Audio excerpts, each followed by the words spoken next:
গেলাম। আমি কোটিপতি সন্তান না, আমি মধ্যবিত্ত পরিবারের সন্তান। সুস্থ থাকবেন এবং আমার জন্য দোয়া করবেন। আমাদের সবার জনপ্রিয় কন্টেন্ট ক্রিয়েটর জান্নাত তোহা এসেছে। হ্যালো ভিউয়ার্স, কি খবর সবার? আজকে তো শুক্রবার, সবাইকে আপনাদের চুল কাটাইছেন 100 টাকায় হেয়ার কাট, হেয়ার ওয়াশ। মানে কথা বলতেছি কারণ আজকে আমি কথা বলবো বিডি ইমরানকে নিয়ে। এক কথা বিডি ইমরান না, আরো অনেক সেলিব্রিটিকে নিয়ে কথা বলবো, কারণ আজকে যে টপিক হচ্ছে চুল কাটা। এক কথায় সেলুন দিয়েছে। আমি একটা জিনিস বুঝতে পারতেছি না যে যত টিকটক আছে সবাই এত সেলুন দিতেছে কেন?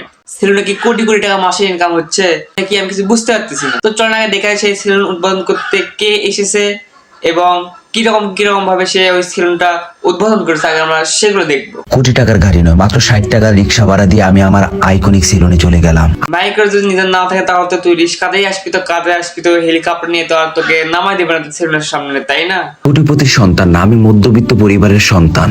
ভাই এটা কোনো শাকিব খান না, সালমান খান না, আমির খান না, এটা হচ্ছে বিডি ইমরানের ফ্যান। আমি তো ভাবতেই পারি যে এর এত ফ্যান আছে, সবাই মানে ফোনে দাঁড়ায় গেছে ছবি তোলার জন্য বিডি ইমরানের। আমাদের সবার জনপ্রিয় কন্টেন্ট ক্রিয়েটর জান্নাত তোহা এসেছে। বাহ, জান্নাত তোহা নাকি এখানে আসছে বিডি ইমরান সেলুনে উদ্বোধন করতে? কত সুন্দর একটা কথা, তাই না? আর জুনিয়র সাকিব কি করছে দেখতেই তো পাচ্ছেন, সে নাকি বিয়ে করতে চায়। এছাড়াও শুধু জান্নাত তোহা আসে না, এখানে আসছে জুনিয়র সাকিব, মানে আমি আর কিছু বললাম না। এবং তার হচ্ছে যেটা বড় ব্যাপার সেটা হলো যে তার সেলুনে কি আসছে বাংলাদেশের চলচ্চিত্রের এক ভিলেন, সে হচ্ছে মিশা সওদাগর। তো ভিউয়ার্স, ফাইনালি আমার আইকনিক সেলুনে চলে আসলো বাংলাদেশের সেরা খলনায়ক মিশা সওদাগর ভাই। আমি ভাবতে অবাক হচ্ছি যে এরকম টিকটকারদের সেলুনে কিভাবে মিশা সওদাগর আসলো সেলুন উদ্ভাবন করতে। আকাশ থেকে খসে পড়া তারা তার অক্ষ পথ বদলাতে পারে, সমুদ্রে ওঠা ঢেউ সমুদ্রে স্থিমিত হয়ে যেতে পারে, বন্দুকের গুলি নিশানা মিস হতে পারে, কিন্তু বিশেষ বলে চাপা। বলছিলাম আমি ওই প্রাণের কাছে আইকনিক সেলুনে আমি আসছি। আমার মনে হয় সবই টাকার খেলা।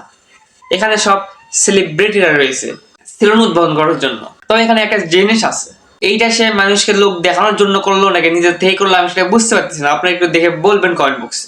মাটিতে বিছিয়ে দিয়েছি, আমি নিজেকে পৃথিবীর সবচেয়ে সেরা ভাগ্যবান লোক মনে করি, কারণ আমার মা এবং বাবা আছে।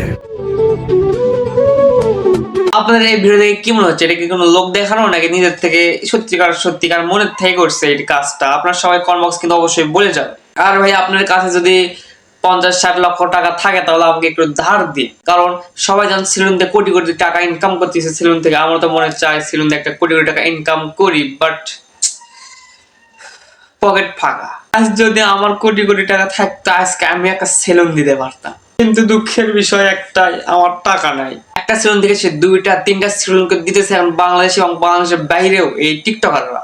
তাহলে আপনি একবার ভেবে দেখেন টিকটকাররাই সেলুন থেকে কত টাকা ইনকাম করতেছে।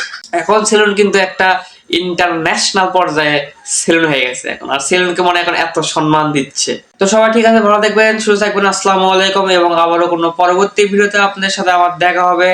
তো সবাই যারা এখনো আমার ফেসবুক পেজটিকে ফলো করেননি সবাই ফেসবুক পেজে ফলো দিবেন, এবং যারা আমার ইউটিউব থেকে দেখতেছেন ইউটিউবে সাবস্ক্রাইব করেননি অবশ্যই আমার ইউটিউব চ্যানেল সাবস্ক্রাইব করবেন। তো সবাই ভালো থাকবেন, বাই।